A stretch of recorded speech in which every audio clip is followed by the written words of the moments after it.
Boa noite, boa noite. Bem-vindos a mais um programa Contrato Imobiliário na Prática. Bom, esse é o programa onde nós discutimos os contratos, mas mais do que isso, discutimos o dia a dia do mercado imobiliário e conversamos sobre estratégias, possibilidades para que o dia a dia do corretor de imóveis ele seja dinâmico e vocês não percam vendas por causa de dúvidas contratuais, do que pode, o que não pode, o que é possível. Ou seja, você sempre vai ter uma possibilidade, uma estratégia, algo que a gente vai discutir aqui para enriquecer o seu dia a dia, no mercado imobiliário e você jamais perder vendas. Essa é a nossa ideia e o nosso foco aqui hoje, né? Aqui com esse programa. Bom, nós vamos conversar hoje sobre algo que vira e mexe, as pessoas me perguntam, Marina, é possível fazer um contrato de locação com opção de compra? Sim, é possível. É viável? Sim, eu entendo que é viável, a gente vai discutir o porquê.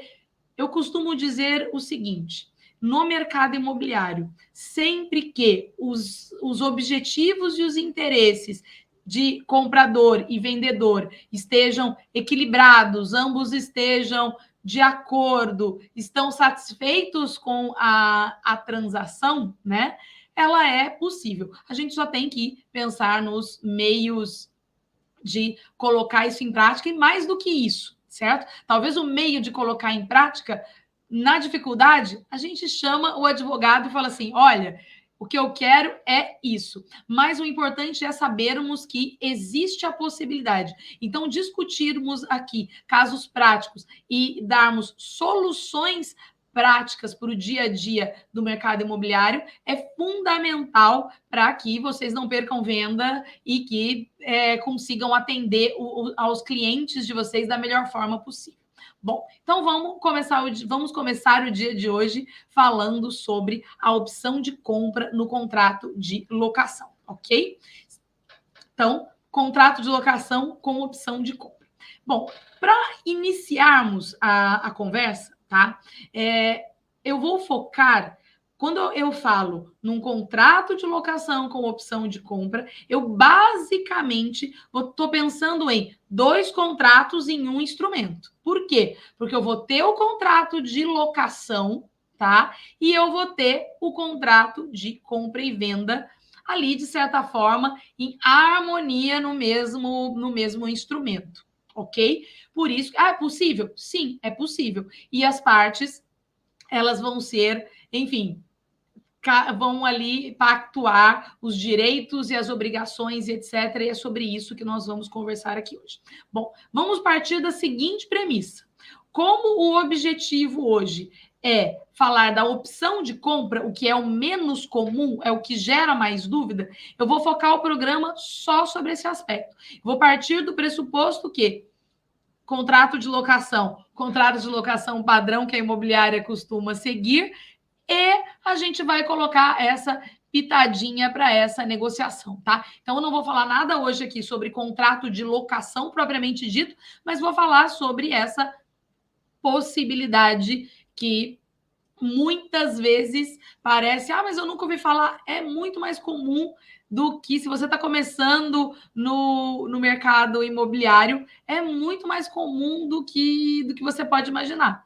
Eu já fui questionada inúmeras vezes sobre essa possibilidade de contrato. Mas, Marina, quando que alguém pensa nisso? Qual a possibilidade? Quando que é viável, né, para nós pensarmos por que eu vou assistir esse programa hoje?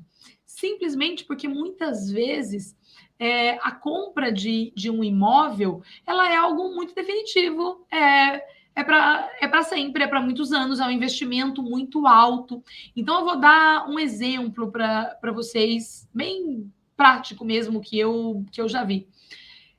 Eu moro... Aliás, esse exemplo, eu não vou citar nomes aqui, eu me recordo bastante dele, não era um com opção de compra, mas era a intenção. E foi um caso prático. Eu lembro de uma influencer X que eu seguia, e ela morava no Rio de Janeiro, e o sonho dela era morar na Serra, porque o frio da Serra, porque aí eu não tenho calor. Mas nós estamos falando de uma pessoa que morava no calor e estonteante, aquele calor insuportável do Rio de Janeiro e gostaria de morar na Serra. E o que ela fez? Ela falou: bom, eu vou alugar um imóvel para ver se eu me adapto nesse imóvel. E ela não se adaptou, certo? Você já imaginou se ao invés de alugar, ela já tivesse feito um investimento, feito um investimento, pago prestações, se comprometido por alguns anos, porque às vezes a compra de um imóvel é uma programação para alguns anos. Então, é uma forma da pessoa testar o imóvel. Ah, mas para o proprietário isso não é interessante. Depende, certo? Por quê? Porque muitas vezes a gente tem um imóvel um pouco menos usual, como uma casa de campo, uma casa específica na praia, um pouco mais afastada, enfim, imóveis que fogem um pouco do senso comum, certo? E são imóveis que às vezes ele demora um pouquinho para ele entrar no mercado, para ele ser comercializado. Então, essa fica como uma alternativa desse imóvel também evitar a vacância. Então, por todos esses motivos, vamos falar sobre o contrato de locação com opção de compra. Deixa eu ver aqui como é que eu passo agora sim. Bom, objetivos da aula: compreender o conceito e funcionamento desse contrato, como que ele funciona, basicamente, contrato de locação, e a gente vai acrescentar algumas cláusulas a mais nesse contrato. Identificar as vantagens para ambas as partes, que eu já falei várias aqui na abertura do programa, e conhecer algumas cláusulas que eu entendo como essenciais para que essa transação aconteça de uma forma, aconteça com sucesso. Perfeito? Então, vamos lá. Bom, ele é um contrato, como eu já disse para vocês, que combina o contrato de locação de um imóvel com a opção de compra ao final do período da locação. Perfeito? Ou seja, é um conjunto dos dois contratos em um só, ok? E como que é o funcionamento dele? O locatário, ele aluga um imóvel com opção de comprá-lo após um determinado período. E aí a gente tem algumas peculiaridades. A parte do aluguel pago pode ou não ser abatido no preço do final. Geralmente, essa é uma das principais discussões da negociação. Olha, eu vou locar este imóvel e, inclusive, para o proprietário. Às vezes, o proprietário, olha, o imóvel está à venda, eu vou eventualmente locar para essa pessoa e perco outras possibilidades, que eu estou tirando, de certa forma, o meu imóvel do mercado por um período, mas também, às vezes, o imóvel já está há 2, 3, 4, 5 anos à venda. Será que vale a pena? Então, essa discussão quanto ao valor do imóvel abater ou não é algo que é bastante relevante nessa negociação. O que eu costumo ver com relação a isso na prática? Às vezes, vou dar suposição de valores, ok? A locação deste imóvel, normalmente avaliada no mercado, seria R$10.000, ok? O preço de locação desse imóvel. Ok, eu vou fazer para você a locação com opção de compra. Meu imóvel não vai ser vendido. Ao final, eu já pactuei com você um preço certo pelo imóvel, eu já negociei com você a venda dele, mas qual é a vantagem que eu vou ter se no final você pode chegar e desistir? Essa locação, você pode subir o valor, olha, ao invés de 10, eu vou negociar por 20 o valor mensal dessa locação. E parte da locação, se você optar pela compra, parte do valor do aluguel é revertido em sinal de pagamento. Enfim, todos esses elementos são possíveis nesse tipo de negociação. Depende do que é interessante para as partes e de você, corretor de imóveis, entender o comprador, entender o vendedor e dar a eles as soluções, porque juridicamente é possível você desenvolver essa transação contratualmente e com segurança, ok? Bom, então vamos para um exemplo prático. Uma locação por 3 anos com opção de compra ao final, em que 20% do valor do aluguel é abatido no preço de compra. Uma opção de uma transação nesse sentido. Bom, voltando aqui, até para você, corretor de imóveis, ter argumento na hora de conversar tanto com locadores quanto com locatários sobre essa possibilidade, né? Porque você precisa convencer, um lado te faz a proposta, como convencer o outro lado? Então, vamos pensar nas vantagens aqui para os locadores. Primeiro, para os locadores, geração de receita. Por quê? Durante o período da locação, ele vai estar recebendo os aluguéis. Ou seja, um imóvel que às vezes está parado por algum tempo, sei lá, 1 ano, 2 anos, 3 anos, quantas vezes a gente não depara com um imóvel nessa situação? E acaba que o imóvel vai se deteriorando por estar vazio, o proprietário, ele tem despesa, o IPTU, muitas vezes o condomínio, o proprietário tem que continuar arcando com essas despesas. Ou seja, o imóvel ele deixa de ser algo que está apenas gerando despesa para passar a ser algo que gere receita, ok? Possibilidade da venda. Por quê? Porque esta pessoa, né, esse inquilino, ele já manifestou, olha, eu quero sentir se eu vou me adaptar, se a minha família vai se adaptar com essa realidade. Nós moramos na capital, em São Paulo, e eu estou mudando para o interior, vou focar em trabalho online e etc., mas eu não sei se vai dar certo. Vamos locar por 2 a 3 anos esse imóvel para que eu teste a minha vida? Mas no final, eu tenho a possibilidade de venda. Ele já negociou, ele já sinalizou que tudo dando certo, ele vai comprar com o imóvel. Ele vai comprar esse imóvel, ou seja, você tem a possibilidade da venda, uma maior chance de venda. E redução de vacância, ou seja, redução do tempo que esse imóvel fica vazio no mercado. Agora, para os locatários, né? Qual a principal vantagem para os locatários? Ou seja, flexibilidade. Tempo para decidir se realmente aquela é a melhor opção. Eu tenho um tempo, se eu vou começar um negócio novo, olha, eu vou começar a trabalhar online, que está muito na moda hoje em dia, né? Muitas pessoas, eu, inclusive, trabalho bastante, quase que 100% hoje de forma online. Então, vou fazer uma mudança brusca com a minha família, eu preciso testar. Ou seja, é uma possibilidade, gera flexibilidade para você verificar se aquela vai ser a melhor opção para você ou não. Aquela compra vai ser o melhor? Deixa eu sentir esse imóvel antes, ok?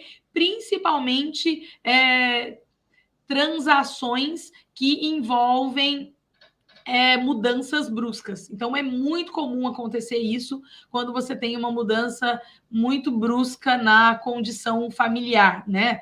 De uma cidade grande para o interior, da cidade grande para uma fazenda, de uma cidade, alguém que mora numa região mais interiorana para a capital, para a praia. Tudo isso gera adaptação, as pessoas são diferentes, né? Então, é importante para ter essa flexibilidade.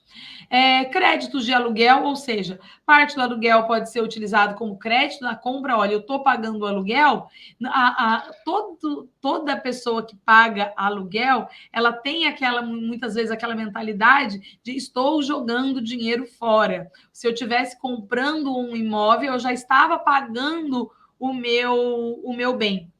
Sim, essa é uma grande discussão e é verdade, óbvio que a gente vai ter algumas discussões financeiras que não vêm ao caso aqui agora, mas quem aluga sempre tem essa dor. E é uma forma de você, corretor de imóveis, trabalhar com essa dor do seu cliente. Olha, vamos trabalhar essa negociação com que o preço do aluguel reverta integralmente, percentualmente, enfim, vamos negociar com o proprietário e ver como que vai ser possível desenvolver essa transação, certo? E o principal, na minha opinião, teste do imóvel, possibilidade de testar o imóvel para ver se é realmente aquilo que você queria. Alguém que morou a vida inteira em casa grande, etc. Vou me mudar para um apartamento e eu tenho cachorro. O que é plenamente possível. Quantas famílias moram em apartamento com cachorro, gato, etc. Mas pode ser que a sua família, você mude para um apartamento achando que é seguro, eu vou adorar, é menor, eu não vou ter aquele quintal gigante para limpar, enfim, e não se adapta. Ou seja, você vai testar o imóvel. Então, é extremamente vantajoso para o locatário nesse sentido. Sem um grande investimento, você pode testar algo que é tão importante para você e para a família, certo? Agora vamos lá. Exemplos de cláusulas contratuais, que é o que nos interessa aqui no programa, ok? Que cláusulas que eu preciso colocar? Eu entendo que você vai fazer o contrato de locação, certo? Da forma tradicional, da forma que você está acostumado a trabalhar. E você vai acrescentar nesse contrato uma segunda parte, chamado da opção de compra. E aí você começa a descrever as cláusulas relacionadas à opção de compra. E aqui o que a gente vai discutir, qual é o mínimo que eu recomendo de cláusulas que você precisa ter, certo? Ou seja, quando eu falo o mínimo que você precisa ter, é você, corretor de imóveis. Precisa saber exatamente as cláusulas? Não. Por quê? Porque às vezes um advogado te auxilia depois de fazer essa cláusula. Mas, pela minha experiência no mercado imobiliário, o que mais atrasa a confecção do contrato e que os contratos eles fiquem prontos, sabe, numa primeira vez, é a entrevista que é feita. O que acontece? Quem faz a entrevista com o cliente, com os clientes, é o corretor de imóveis, ok? O corretor de imóveis ele vai conversar com o comprador e vai conversar com o vendedor. Então, o corretor de imóveis ele tem que estar preparado para fazer as perguntas certas. Por quê? Para que quando ele vá para o advogado, pedir para eventualmente o advogado confeccionar a cláusula dele, até porque corretor de imóveis, o seu principal objetivo é foca na venda. Você é bom nisso, você é bom na venda. Não no contrato, mas não adianta, se nós não discutirmos o contrato, você, corretor de imóveis, não vai estar apto a entrevistar adequadamente seu cliente e fazer todas as perguntas. E aí você vai chegar para sentar com o advogado e vai falar assim: advogado, eu negociei com as partes um contrato de locação com opção de venda. O advogado vai falar assim: ah, ok. Ok, é isso. Aí o advogado vai falar assim: não, mas eu preciso saber o valor, a forma de pagamento. Eu preciso... Aí você fala assim: ah, esse detalhe eu não conversei.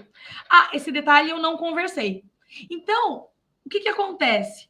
Se você, corretor de imóveis, já tivesse preparado, tivesse assistido esse programa, que eu tô basicamente te preparando para numa situação como essa que nós estamos exemplificando aqui hoje, você já vai saber todas as perguntas para você fazer para o seu cliente. Ou seja, quando você chegar para o advogado da imobiliária que vai confeccionar o seu contrato, ou enfim, para quem vai confeccionar o contrato, e chegar para ela com todos os elementos, o seu contrato ele vai vir pronto, adequado, de uma forma rápida. O que mais demora, a principal lentidão, o principal problema entre corretor e jurídico e o dinamismo para que seja rápido, porque eu vejo muitos corretores questionando muito do jurídico. E como eu já transitei nos dois, tanto na corretagem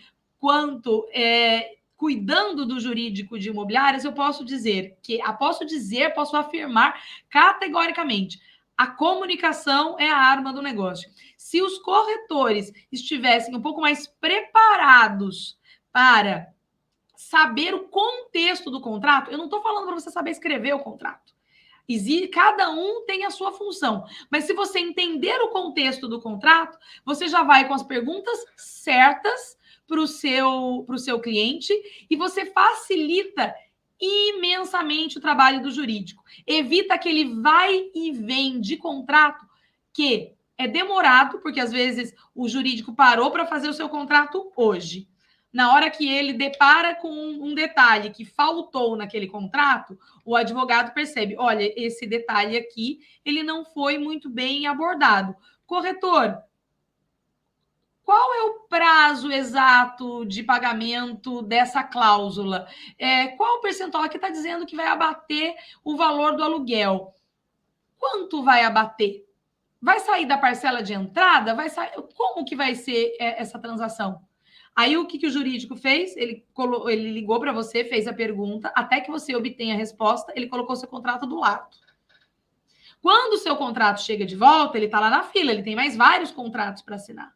Então, quando o corretor ele assiste o programa Contrato Imobiliário na prática, ele entende qual é o objetivo, ele já está preparado para aquela situação concreta, ele já faz as perguntas certas, ele já sabe as cláusulas corretas e, na comunicação com o jurídico, ele tem uma comunicação perfeita com o jurídico e dá um dinamismo para aquela transação, para que ela seja ágil. Afinal de contas, muitas vezes, o tempo e essa comunicação é fundamental para a negociação prosseguir ou muitas vezes para a negociação cair. Bom, vamos lá.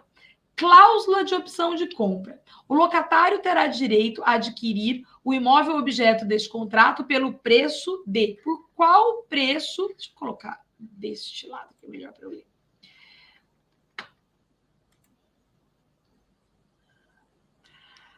O locatário terá direito de adquirir o imóvel objeto deste contrato pelo preço de X, né, ao final do período de locação, desde que comunique sua intenção por escrito ao locador com antecedência mínima de tantos meses ao término do contrato. Porque se esse é um contrato com opção de compra, por que eu coloquei para locar? É importante que o vendedor ele também esteja preparado, ok? Ele entendeu que você vai ficar no contrato por um período e você pode, ao final, optar pela compra ou não. Ok, mas será que não seria razoável avisar esse proprietário com 6 meses de antecedência que, olha, ele é com opção de compra, mas eu não vou exercer a opção de compra. Até porque permite que esse proprietário ele já comece a trabalhar novamente a venda desse imóvel, ok? Então, eu penso que esse aviso com antecedência é extremamente importante para o proprietário, até para não dar susto, porque o proprietário pensa assim, às vezes ele está contando, inclusive, com dinheiro. Ah, o contrato, ele não me falou nada, o inquilino não me falou nada, então tá tudo certo. Quando chegar no dia X, ele vai exercer a opção de compra e vai me depositar, sei lá, o imóvel é 1 milhão. Ele vai depositar 1 milhão combinado na minha conta.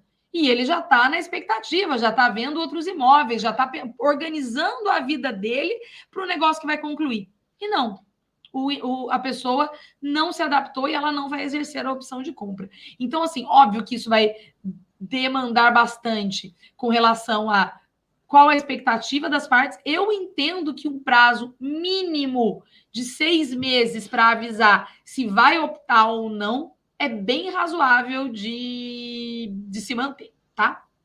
Bom, o preço de compra será certo? Qual valor? Podendo ser pago vai ser pago em parcelas mensais?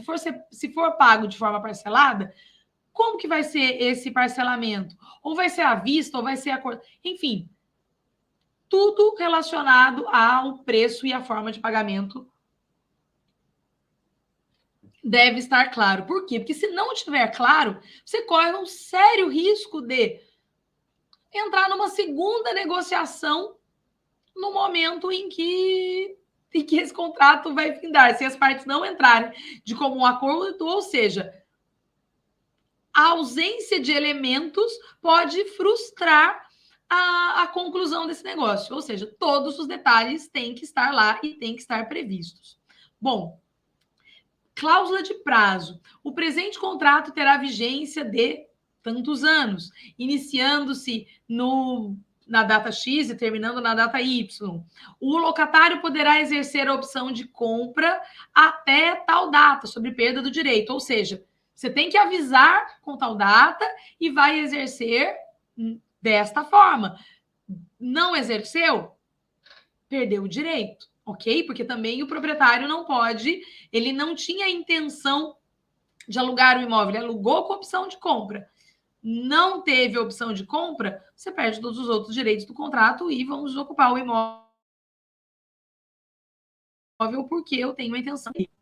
Cláusula de manutenção e conservação do imóvel. Isso é muito importante. Por quê?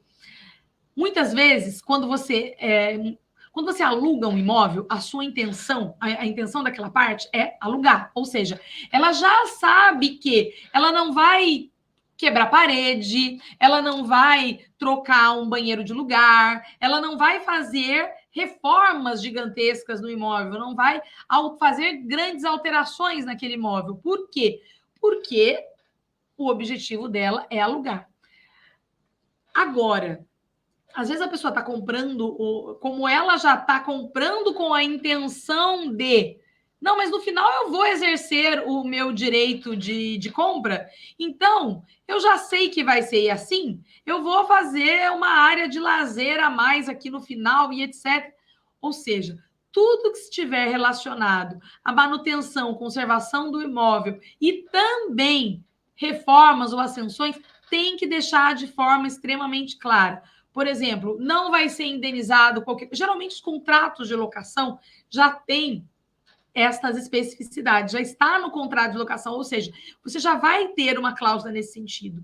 Mas, considerando a questão da opção de compra, especialmente reformas, para que não exista dúvida, eu aconselho que isso esteja claro. E se eventualmente vai ser importante alguma reforma, que as partes elas já pactuem e já coloquem nessa parte do contrato. Olha, vai ser feita tal alteração, não vai ser restabelecido, vai ser nestes termos, o proprietário já está autorizando, ou seja, exercida a opção de compra ou não exercida a opção de compra, vai manter desta forma, sem prejuízo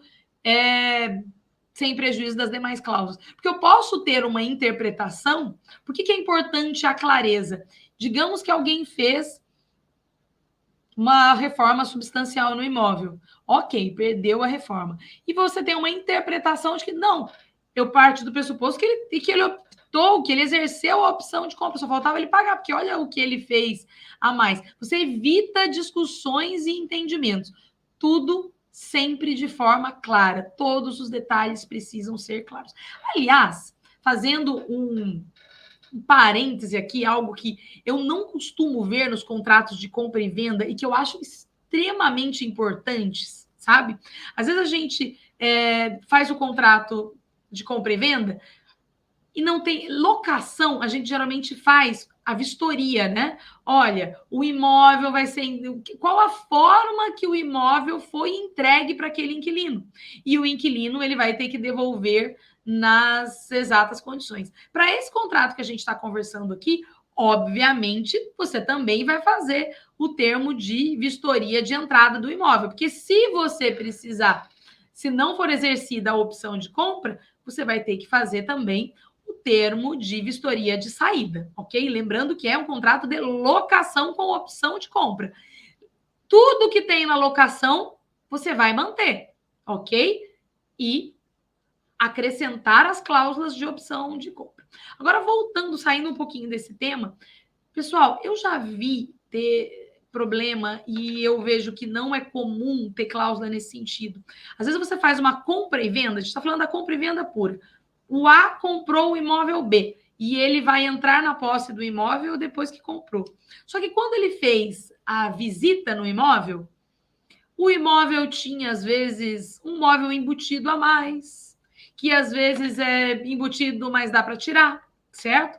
Ou seja, descreve o imóvel na integralidade e como vai ser entregue no momento das chaves. Porque às vezes algumas coisas são retiradas do imóvel e aí simplesmente o comprador entendeu que tais bens seriam entregues junto e o vendedor, não, aquilo não estava incluso, e na sua foto que estava lá no seu site, estava aquele bem, porque você tirou o imóvel. Então, assim, não é comum esse tipo de cláusula, mas é extremamente necessária. Não é algo que dê problema normalmente, mas pode dar. Então, se pode dar, fiquem atentos e pensem nesse tipo de cláusula também, ou seja, uma cláusula descrevendo o imóvel, às vezes até um relatório fotográfico do que vai, de como vai ser entregue o imóvel, como vai ser entregue as chaves para esse proprietário. Bom, voltando para o nosso exemplo de cláusula, voltando para o nosso tema, vamos lá. Algo que é super importante também. Cláusula de rescisão contratual. Em caso de rescisão antecipada por parte do locatário, este perderá o direito à opção de compra. Óbvio, ou seja, se ele não teve, ele tinha a intenção de ficar 2 anos com a opção de adquirir o imóvel. Se ele, com 1 ano, ele optou em sair, obviamente que ele perdeu o direito à opção de compra, mas é importante que isso esteja expresso no contrato, certo? Se houver a rescisão do contrato, como que vai ser a multa para esse contrato? Porque a gente pode pactuar, pode simplesmente manter a multa do contrato de locação, certo? Padrão, e não exerceu a opção de compra, não tem multa nenhuma. Ou, por exemplo, você pensar em alguma multa em razão da não opção da compra. Ó, você pode não optar, mas nesse caso vai ter. Eu entendo que o ideal seria o foco era locação, certo? A opção de compra, como era uma opção, talvez não ter essa multa. Lembra que eu falei do valor de locação, que às vezes você já coloca um valor um pouco maior? Olha, o imóvel, o valor da locação regular dele era 10 mil por mês. Eu vou fazer 15 mil por mês, 20 mil por mês, para que você tenha a opção de compra, e esses 10 mil a mais, certo? No contrato de locação, vai ser abatido no final. Se você optar pela compra, todo esse valor que você pagou a mais, ele entra como parte de pagamento do preço do imóvel. Ah, mas eu não exerci a opção de compra, vou devolver esse valor? Não. Mas deixa claro que, olha, não tem devolução do valor, que este valor fica a título de rescisão, a título de uma multa, a título de indenização do proprietário pelo não exercício do direito de compra, tá? E ali eu até coloquei a observação que era para eu não esquecer, e eu já falei com vocês sobre a questão das modificações do imóvel, porque, obviamente, o espírito dos contratantes, ele vai ser um pouquinho diferente de uma locação pura e simples. E quando o espírito vai ser um pouquinho diferente, às vezes a pessoa já entra no imóvel com opção de dono. É extremamente importante a gente delimitar sobre as modificações, porque a probabilidade delas acontecerem, às vezes o marido foi extremamente prudente. Olha, eu vou fazer então um contrato de locação com opção de compra para verificar a adaptação da família e etc. E mulher, eu falo isso porque eu também sou mulher, ela é mais imediatista, ela chega, ela fala, não, eu quero desse jeito, essa cozinha não tá legal, eu quero abrir aqui, quero unificar a sala com a cozinha, ela já chega com o espírito de dona, de modificar, de um monte de coisa. Então, é importante está pactuado como vai ser feito, como vai ficar. Afinal de contas, é um contrato de locação, que tem como um contrato, eu diria, talvez acessório ou complementar de compra e venda. Ele é, de fato, uma opção, ok? Então, é muito importante a gente conversar sobre esses elementos todos com o cliente. Ou seja, dito tudo isso, conversamos sobre todas as cláusulas. Eu penso que você, corretor de imóveis, já está preparado para conduzir uma transação nesse sentido e quais são todos os cuidados que você tem que tomar e o que deve ser conversado com o seu cliente para que quando você for para o júri ou quando você for sentar para elaborar o contrato ou quando você for conversar com o jurídico, passar a situação para que ele elabore o contrato para você, você já tenha todos os detalhes discutidos entre as partes para dinamizar o seu dia a dia e evitar retrabalho. Bom, pessoal, estamos chegando ao fim de mais um Contrato Imobiliário na Prática. Eu agradeço a todos vocês, como nós estamos agora na versão gravada, então, obviamente, eu não estou vendo perguntas de vocês quando vocês estão assistindo. Eu não estou aqui online com vocês, eu gravei previamente esse programa. Então, se você tiver dúvida sobre essa aula, quiser discutir algum caso prático e etc., manda as suas dúvidas para mim, a gente pode conversar sobre o meu Instagram, eu vou reativá-lo, Marina, Marina_Bandeira é o meu Instagram, ou mesmo aqui no YouTube, nas perguntas e etc., que a gente pode eventualmente marcar um dia, inclusive aqui no contrato, no programa, talvez online e etc., e eu tiro todas as dúvidas dos últimos programas e etc. Eu também estou me organizando, provavelmente, nessa aula, quando você estiver assistindo ela, se você for no meu Instagram, no link da bio, e clicar lá, eu vou colocar um material de apoio, mas só para quem estiver, eu vou começar a falar a data e o dia, porque aí eu sei que naquele dia eu vou disponibilizar o material daquela aula que está indo ao ar para vocês. Tá bom? Um abraço, muitíssimo obrigada e até o próximo programa. Tchau, tchau.